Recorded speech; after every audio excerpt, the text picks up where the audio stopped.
Okay, let's just stick to the favorite. Let's just end this with saying what favorite things are around the film. Favorite things is that Harry has now transformed to becoming a goblin, which has never happened in his entire history. Because during the first two drafts, Harry Osborn remained normal, and now that he found the chemicals, he transformed to becoming a goblin too, and it ended to the entire climax of him having his, and they ended him being killed. Of course, the same way the Green Goblin was killed by a glider, but in a different way.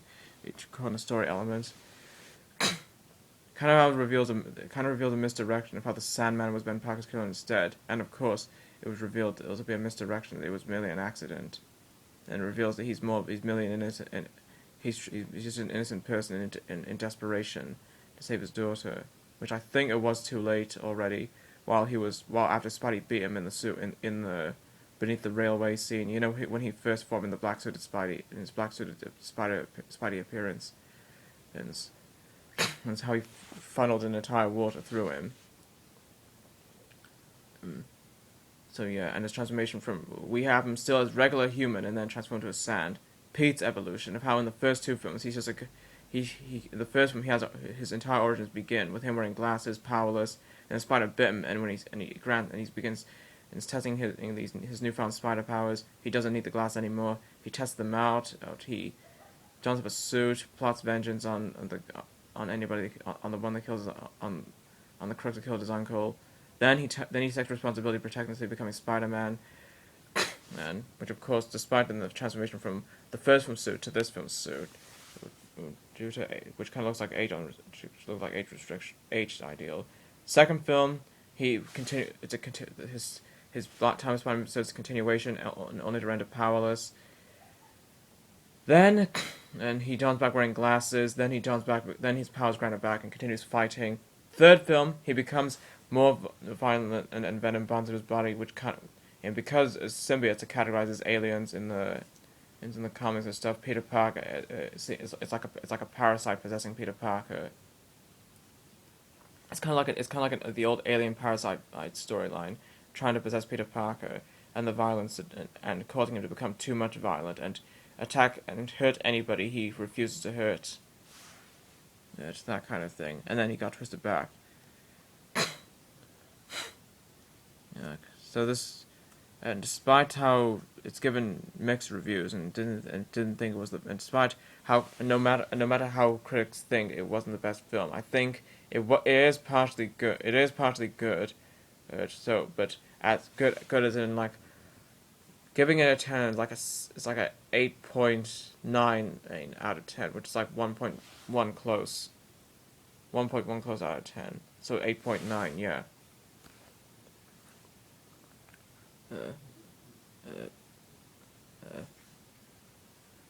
I think that's all the Spider-Man film trilogy review. That's all the Spider-Man film review is done. Of course, there is the Amazing Spider-Man and sequel coming out in 2004 and the sequel coming out in 2014. But I don't think I might be reviewing it because one, I don't have the films. Two, it's hard to remember. It's hard to remember back much of the reboot story. And three, and I don't. Not everyone's interested. Not everyone might be interested in that film anymore. Compared to how this one's kind of more like a Spider-Man, and the ones in the dark webs.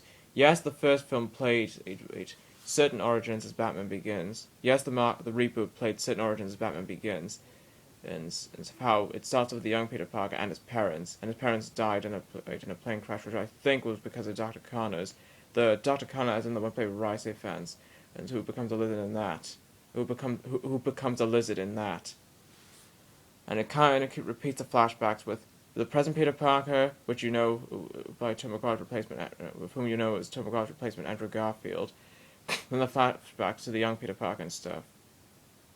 And the bio cable and the origins of the bio, and those are the only things I can remember so far. And the only thing I can remember so far is that the Oscorp lab is where he got bitten by a spider, where he's in a chamber filled with so many spiders, and the bio cable. And the biocable thing designed by Oscorp was used by Webbings instead of creating the chemical instead of how in the original incarnations he has science chemicals to create webbings to fire out.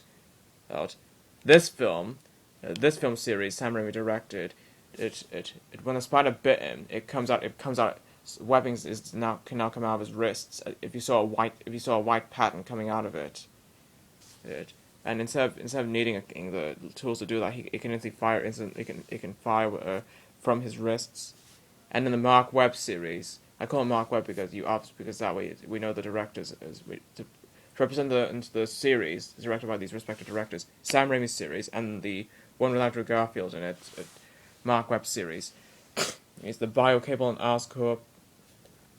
It's designed to make stronger wires, but it manipulates to spider webbings, which I don't get why they call it biocable, which I don't get why they do that. And the suit in the first installment of Mark Webb's Spider-Man film series, the 2012 suit, which let's just say the 2012 suit to make it easy for everyone, kinda is too much prototype than this one's Spider-Man's and the first film's suit, and the eyes make him look like a feminine creature. I'm not trying to offend the film, but it's how to describe it, not to offend it really. And the spider decals, you could barely see that, which I guess I can see why in the 2014 Spider-Man film coming out. Oh, so they redid the suit. If you saw images on Google and stuff, there's a new suit, there's a new Spidey suit now, for the sequel to it, and kind of how we have Harry Osborn's new Goblin in this. They now got Harry Osborn on the second draft, the second installment of Mark Webb's Spider-Man series, played by another actor, but this time Harry Osborn already becomes the Green Goblin instead of Norman. Norman was Green Goblin first, and then to Harry becoming next, as becoming the heir of the Green Goblin. And how we have while we obviously have new villains, the Electro and the Rhino. Oh, and one of the things that could be awkward is if Gwen Stacy does die in the sequel. Well, then I kind of feel like they're kind of playing a gimmick to the. I have a feeling Mark Webb's Spider-Man is playing a gimmick to the Dark Knight trilogy, because Rachel died in the set. Because if you know, maybe I'll just. Maybe I'll just explain it when I get to the Dark Knight review. That is coming up soon, but you get the idea. And yes, throughout the whole 5 minutes, throughout the 5 minutes, I did kind of explain the main part of the Spider-Man film series. But I needed to describe what elements have really happened compared to Sam Raimi's, and yeah, be advised. This one, Sam Raimi's version is 3 films, a trilogy. Mark Webb's films, it's going to be 4 films instead of 3. If you saw a list of films, if you saw a list of Marvel films, you'll see that they said Amazing Spider-Man, The Amazing Spider-Man 2, The Amazing Spider-Man 3, The Amazing Spider-Man 4. I think I'm kind of done right here by saying, I hope you enjoyed this 3-part video, and this is Taramata888 signing off.